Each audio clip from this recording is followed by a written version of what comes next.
Nachreifen heißt, du kriegst die Kindheit nochmal angeboten. Mit 6, mit 8, mit 10 nochmal die Sachen, die geflohen. Zähne putzen lernen, Schuhe binden lernen, Hände waschen, was andere mit 3 können.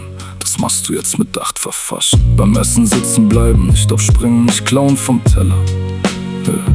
Sätze zu Ende bringen, nicht reinreden, nicht schreien, langsamer, heller. Mit anderen Kindern teilen, auch wenn dein Spielzeug knapp ist, schwer. Sich anziehen lassen am Morgen, sich helfen lassen, das fällt mir noch mehr. Klingt einfach, ich weiß, war es nicht. Jeder Schritt war ein Kampf mit mir, mit meinem Gesicht, mit dem, was ich gelernt hatte. Nimm dir, was du brauchst, schnell, mit dem, was ich überlebt hatte. Glaub keinen zu schnell, egal wie hell. Nachreifen heißt lernen, was du nicht gelernt hast. Nachreifen heißt Lernen, wem man trauen kann. 6 Jahre nachholen, die mir keiner geben konnte. Nachreifen heißt wieder Kind sein dürfen, endlich.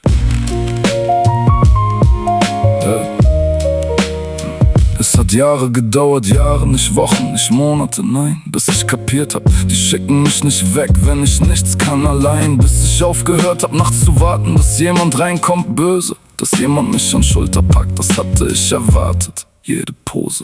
Ralf hat einmal gesagt, als ich 9 war, glaub ich, weißt du Noah, wir sind hier, auch wenn du uns testest, auch heimlich. Wir gehen nicht, du kannst die Wand kaputt machen, wir sind morgen da. Du kannst weglaufen, wir holen dich, wir gehen mit dir, das ist klar. Ich hab das angeschaut, 6 Sekunden lang, nichts gesagt, aber irgendwas in mir, das hat sich notiert, das hat es behangen. Nicht geglaubt, notiert, das ist ein Unterschied, versteh. Glauben kommt später, wenn Beweisen sich noch 100-mal ergeht.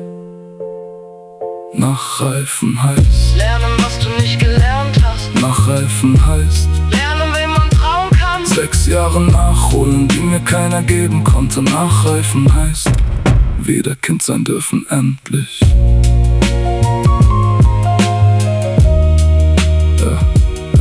Ich hab mit 10 gelernt, was andere mit 3 kann. Ich hab mit 12 das erste Mal jemandem vertraut.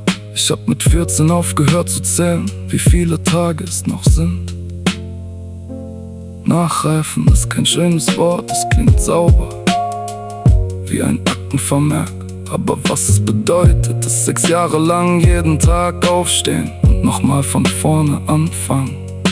Mit Sachen, die du eigentlich längst können solltest.